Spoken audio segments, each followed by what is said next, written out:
ఆత్మశోధనకు మార్గదర్శనమైనది అయిన ధ్యానం ద్వారా మానసిక సమతుల్యత, పరిపూర్ణత్వం లభించునని పీఠాధిపతి డాక్టర్ ఉమర్ అలీ షా అనుగ్రహ భాషణం చేశారు. ప్రపంచ ధ్యాన దినోత్సవం సందర్భంగా స్థానిక శ్రీ విశ్వ విజ్ఞాన విద్య ఆధ్యాత్మిక పీఠం నూతన ఆశ్రమ ధ్యాన మందిరంలో నిర్వహించిన ధ్యాన సాధనను ఉద్దేశించి పీఠాధిపతి డాక్టర్ ఉమర్ అలీ షా స్వామి ప్రసంగించారు. భారతీయ సంస్కృతిలో పురాతనమైన ఉత్కృష్టమైన ధ్యాన సాధన ధ్యాన మూలం మిథం జగత్ అనగా ఇహానికి పరానికి వారధి ధ్యానం.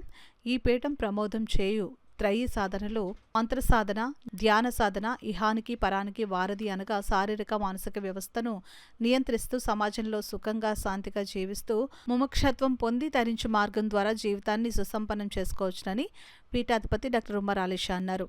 పీఠం సెంట్రల్ కమిటీ సభ్యుడు ఏవివి సత్యనారాయణ మాట్లాడుతూ ధ్యాన సాధన విధానం వివరించి ధ్యానం అంతర్దృష్టిని అభివృద్ధి చేయనని అన్నారు.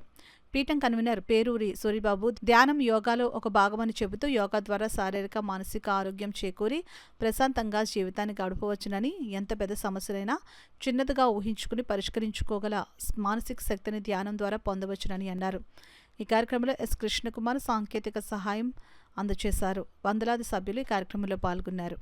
మన దైనందిన జీవన విధానంలో మానసిక తత్వానికి, శారీరక తత్వాన్ని ఏ విధంగా ప్రభావితం చేస్తుంది అనే విషయం మన ధ్యాన సాధన ద్వారా అనుభవ రూపంలో పొంది తరించే అవకాశం మనం ప్రతిరోజు కొంత సమయాన్ని వెచ్చించి ధ్యాన సాధన చేయడం ద్వారా తెలియబడుతుంది.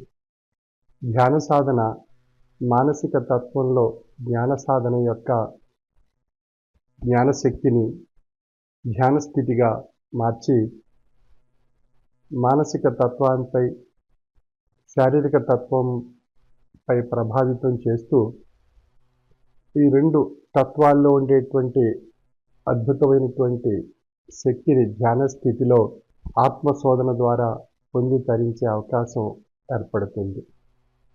అంచేత ఆత్మతత్వానికి ధ్యాన సాధన ముముక్షత్వ మార్గదర్శకంగా తెలియబడుతూ నేడు మన యొక్క దైనందిన జీవన విధానంలో వచ్చేటువంటి అనేక రకాలైనటువంటి ఒత్తిడి, అలజడి, ఆందోళన, అసహనము, ఉద్రేకము, అశాంతి ఇత్యాది విషయాలను సంస్కరించుకొని, పరిష్కరించుకొని శారీరక తత్వము ఆరోగ్యకరంగా, మానసిక తత్వము ఆరోగ్యకరంగా ఉండేటువంటి స్థితిని తరించేటువంటి మహోన్నతమైనటువంటి స్థితిని ప్రసాదించేటువంటిది ధ్యాన స్థితి.